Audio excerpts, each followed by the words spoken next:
was 16 years old. I brought her over to my crib. My brother was gone. My mom was at work. And we're watching Friday. I was fully clothed. I'm derobing her. I'm taking off her clothes. I got her fully naked. I just stood there. People. What's good? It's your boy Reed Richards, and we are back for another one. Today, I'm going to dissect the Destiny and Sarah Moore conversation that they had. So without further ado, let's get into it. Where do we focus on that's like healthy versus red pill bullshit versus Uber psychology versus Jordan Peterson? Like, if you're a dating coach, like what would be an ideal dating coach? Okay, these are, I'm going to try to load this as much with my personal opinion, but there are two huge things. One is something I'll say needs to happen everywhere, regardless of a personal opinion. Okay. Relationships and sex need to stop being a zero-sum game because it is the most cancerous shit in the world. The idea that every time a man a man is gaining something and a woman is losing something. These hyper adversarial relationship dynamics are so toxic. So super black and white, like we're... No, not even black and white, just the zero sum idea that a man is winning and a woman is losing. That in order for a man to win, a woman must lose. That is like that is one of the, it is a bedrock belief. Even if these people don't realize it, this is like an axiomatic belief to all of these situations. When a man and a woman are dating, the man is winning because he's getting older and he's gaining value and the woman gives him value. The woman is losing because she's losing value as she gets older. When a man a woman, the man is only doing so because he's at a higher status. When he's with that woman, he's socially signaling to other women that he's high status. The woman is losing because she's been ran through, right? All of these situations that they set up are zero sum, where if hopefully the man is winning and the woman is probably losing to some extent. So that's one thing that has to go. The super adversarial dating dynamics are super cancer. What Destiny fails to understand is that men and women's relationships are adversarial by nature. Humans are incredibly biased, and we don't have this accurate sense of fairness that's built within inside of us, right? We usually tend to go with what benefits us, even if it's at the detriment of someone else. Ideally, if men could invest the least amount of time, the least amount of money, and the least amount of emotional investment, then they would. Whoever has the upper hand in the relationship, meaning whoever has the ability to get up and walk away, usually is going to have higher expectations of their partner thrusted upon them. There are women who will die alone. There are women who will die single because they refuse to settle. That sounds adversarial, right? They want something more from someone, and if they're not willing to get that, then they're just done, period. And this is because they feel like they have an unlimited amount of options predicated off of the fact that they get so much attention. Guys are just sliding in their DMs, but that's adversarial. We all want the upper hand in a relationship from one extent to the other. When men have sex, they feel like they've conquered. This seems innate to the man-woman dichotomy. So if a man is walking down the street with a new pretty woman on his arm every day, that signifies something. But a woman walking with a different man every day signifies something else, and it's probably going to have the opposite effect. Call it what you want, but this is the reality that we live in today. He's using the extreme ends of this as an example to illustrate his point. You don't get that growth that Fresh and Fit has without focusing on the outlandish aspects in order to garner that additional attention, though.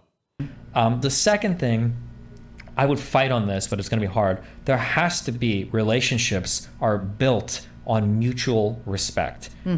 Even if you are going to say at the end of the day that like maybe the man has the final call on some things, not to get personal. When people say things like in a relationship, the man leads and the woman follows, the man has the final say on things, this is exclusively said by people that have never been in real relationships before. Because in real relationships, the reality is the domain of expertise of both people are really different. The man is not telling the woman, you better be using Clorox bleach in the bathroom. Like if the woman is at home cleaning, she's making the final call on all of that, right? Totally. Yeah. The man is not saying that like, don't tell the teacher this about little Johnny. Like chances are if the woman is stay-at-home mom, she's keeping up with the education, right? The woman is not telling the man, like, you better take that opportunity in the office and work on that project because the man is the one working. She's not, right? So people that do these weird things like, the woman follows the man leads. No, everything is made as a partnership. There's never been a history where relationships worked well where the guy's like, dude, honey, I'm so excited. I got an opportunity for a promotion. We're going to move from Washington to Florida. Like, pack your shit up. We're leaving tomorrow. That's never going to happen. I mean, it did, and it...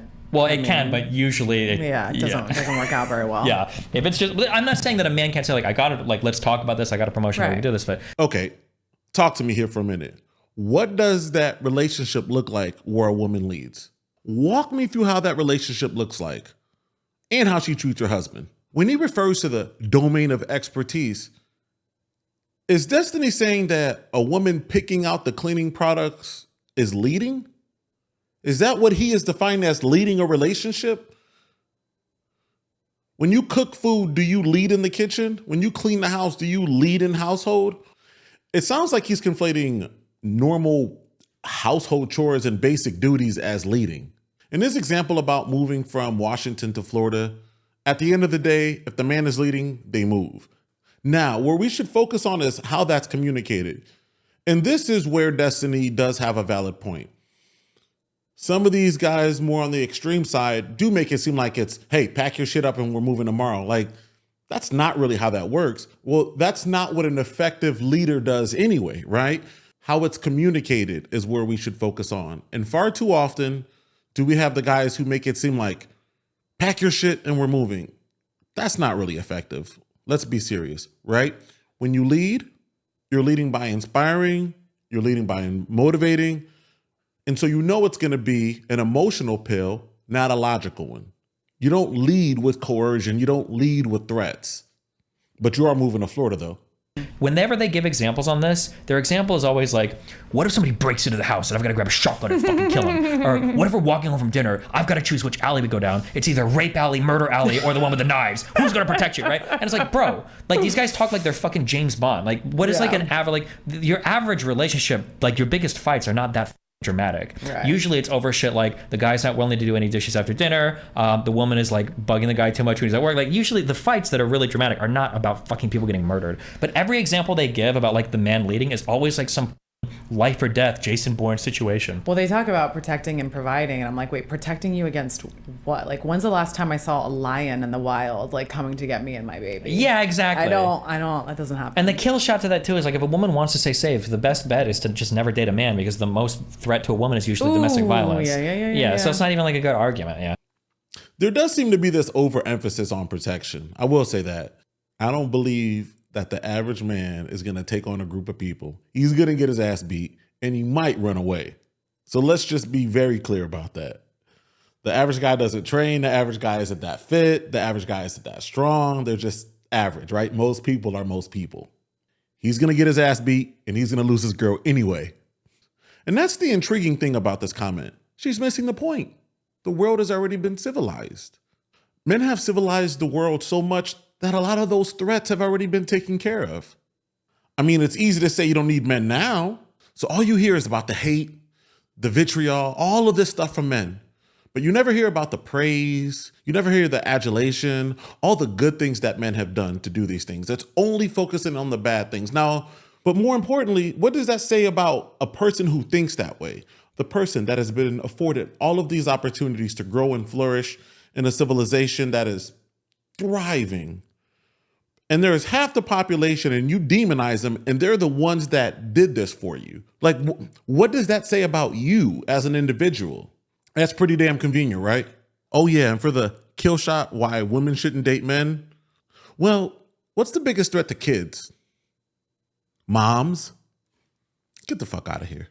There needs to be more of a conversation, because there are really good traits from both sides. Like people that skew too far left, there is an attractive aspect to masculinity, to guys with a lot of self-esteem, a lot of confidence, a lot of like own rooms, you know, these people that have like these backbones, that's fun. But for the guys on the right, there is also, and they'll never believe it, but there is a lot of attraction to a guy that has like a really healthy balance of feminine traits. Mm-hmm. And like every good, I always use examples, like every good pickup artist knows this. Like, if I'm invited over to a girl's house and she's got like an animal, like if I make the animal like me, like it's over. Like every girl that I've ever hooked up with has got like a picture of me like holding her cat, and the cat like right, or like if you get along well with like a woman's like child or shit like that, like yeah, it's over. But like yeah, people are just so like dug in on their fucking sides that it's just like, the conversations are brain dead. And they could, again, last night it just kept on coming up over and over again. We spent 2 hours on one subject. I'm like, this is not going anywhere. But they kept on saying that women, it's women's fault because women are rewarding bad boy qualities. And I'm like, wait a minute, is it women that are rewarding bad boy qualities, or are you tricking women with manipulating them into this, and then they become smarter? Mm-hmm. Like, and what is a bad boy? I think women don't really, essentially, they don't want a bad boy. Like, they want confidence, and a lot of they want self-esteem. Like, they want the things that you're talking about, but this, they can only find it in like the kind of the bad boy people. But that's another thing where people are like, women really do want bad boys. Like, no, it's a proxy for these other traits, and incels will fight to the death. Like, no, women want bad boys. Like, the archetype of like the bad boy is usually somebody who's very confident, usually somebody who's pretty pro-social. He's got a lot of friends, he can talk to a lot of people. They might have some masculine features, they're taller, facial structure, whatever, but like it's usually like a really funny, cool kind of guy, right? And now they might have other schizoid problems too, but they carve out a lot of the traditional masculine features, Every good PUA knows if you make an animal like you, it's over. Why does PUA have such a negative stigma attached to it? Because it's based in manipulation. So let's define manipulation. The action of manipulating someone in a clever or unscrupulous way. Unscrupulous just means without morals, right? So a lack of morals. So one is clever and one is immoral. So this unscrupulous person who's doing things surreptitiously, right? One is just clever. Hey, this works better than this. This seems like a good idea. And so that gets all of the hate. PUA is all about building comfort and rapport. So taking a woman to multiple locations so she feels safer with you, a woman appreciates that. Now, if you're doing that because you know you'll have a higher probability of having sex with her, she's going to appreciate that you're not being all weird, right? Anxiety is high. Tension is high. You're just meeting somebody. You don't know this guy from anywhere. If he makes you feel safe and he's doing these things on purpose, is that clever or is that done immorally? So now we start to add our moral framework in terms of what that looks like. At the end of the day, escalating slowly, small touches, making her feel safe, reducing the anxiety, that helps. And just like sales, body language is important. Not leaning in, leaning back, taking up space. It conveys confidence. This is the uncomfortable truth. Women like to be manipulated. Anyway, let's take it back to the cat scenario. So a PUA taught you, go play with a cat, go play with a dog. She's gonna love you. Higher probability that she'll have sex with you. Clever or immoral? Second scenario, you've done it so much, it's just part of who you are, right? As Rollo says, become the game. Clever or immoral? Third scenario, you just like animals. And so you just played with a cat and you just happen to get laid. Clever or immoral? Which one is it? Just like women are attracted to those dark triad traits. Those traits are more pronounced in other personalities. So let's use narcissism as an example, right? Higher levels of extroversion and disagreeableness tilt you more towards narcissism. So that means it's going to be a lot harder to find a narcissist who is agreeable and introverted. This goes for the same traits that they are discussing. Why isn't the onus on the woman to have more discernment? Across the whole animal kingdom, any animal that is the chooser usually has more discernment and usually has the other person perform something and is usually looking for markers or cues that convey their worth or their value. If that's broken inside of you, that's a you problem. Don't blame men for that. Or if some men have learned how to bypass that, then you need to find a way to update your firmware to be aware of those things. Why does she make it seem like this is only an issue for younger women? I would say that even more so nowadays, because women are doing better in their careers, right? Because women are becoming more independent of men, that they already have that beta buck security side taken care of. They want the alpha fuck side of it. So they're going to want these dark triad personality traits. This is what they're seeking. So she seems way off base here. And then I also agree with you there. There's a lot of mind games that are being ran by men on women that also cause everybody, because I think women are to blame for a lot of things, but then I think men are to blame for a lot of things, and I think we all kind of mind each other. One huge argument I got in a long time ago has to do with the whole idea of when a woman says no, does no mean no? And it's generally yes, but so here's an interesting thing. If you ask a woman immediately if she wants to hook up, generally she'll say no, but it's not always because she doesn't want to hook up. It's because she doesn't want to be treated like a slut, or she doesn't want people to think she's a slut. Right. But now, obviously, if a woman says no and she really means no, and you keep pushing and pushing and pushing, you might end up in a really bad situation. But other times, if a woman says no and you're kind of polite and you wait and blah, blah, blah, sometimes things turn out good. So women are playing these weird games where they're not always forthcoming with what they want because they're concerned about their safety and their reputation. Ooh, this is a very slippery slope. And I would advise anybody to be mindful of the way they communicate this, because it's probably going to be taken the wrong way from a lot of people. But again, just cross-examine this with some common sense. So not all no's are equal, right? When a woman is sliding her panties down and opening up her legs and saying, "No, what are you doing?" That was in the pickup community called LMR, right? Last minute resistance. It was like this token resistance. And that probably happened because you didn't build up as much comfort, or you just met that same day. So there's still some of that hesitation there. But you have to be incredibly mindful, because this is a very, very, very thin line, right? No means no. But if her actions are saying something different than her words, you have to exercise that discernment. And so when Myron talks about having sex with a bunch of women, this is why it's important, because you have to be able to understand and read the language and be able to discern what this means versus what this means.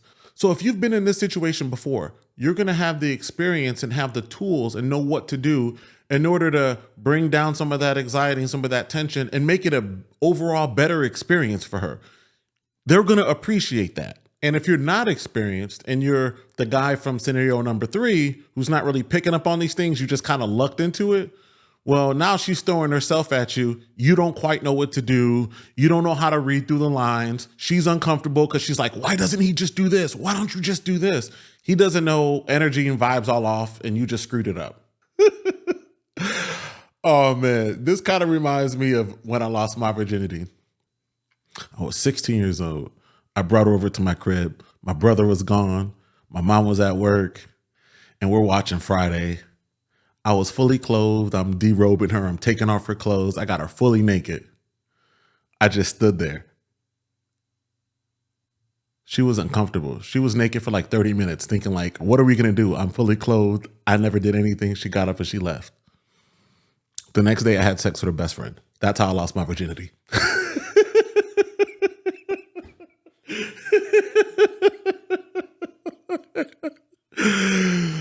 Right hand of God, true story. So here, Destiny acknowledged that women play games. From third base, trying to score. So don't we think that women are playing games if you're trying to approach her, playing hard to get, right? What games are they playing from first to second, second to third, if we're going to use the baseball analogy, right? Women are playing games the whole time. So we can acknowledge that women play games. And the only thing that I'm saying is that the mind fuckery begins from the meeting and such to the beating of guts. Was that a little too much there?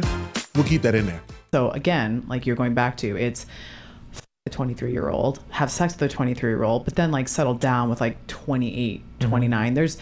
And then it's so contradictory because women are more picky, but I'm sorry. Wait a minute. Didn't you just tell me that you have a litany of tests or a litany of things that you want in a woman? And how are women more picky than men as far as in their view? Like that we want the provider, we want the protector, we want the guy who's making 6 figures, but then you want the 23-year-old virgin. Who's a virgin and hot as fuck and like, yeah, it's just... Is that not the same thing? Yeah, it kind of is. It's all, I think it's all stupid. So now we're saying that men are pickier than women. Sarah Moore, look me in my eye and you tell me that men are pickier than women. What alternate universe are we living in? This is madness. This is that mind fuckery. But anyway, guys, until then, keep manipulating them hoes. Peace.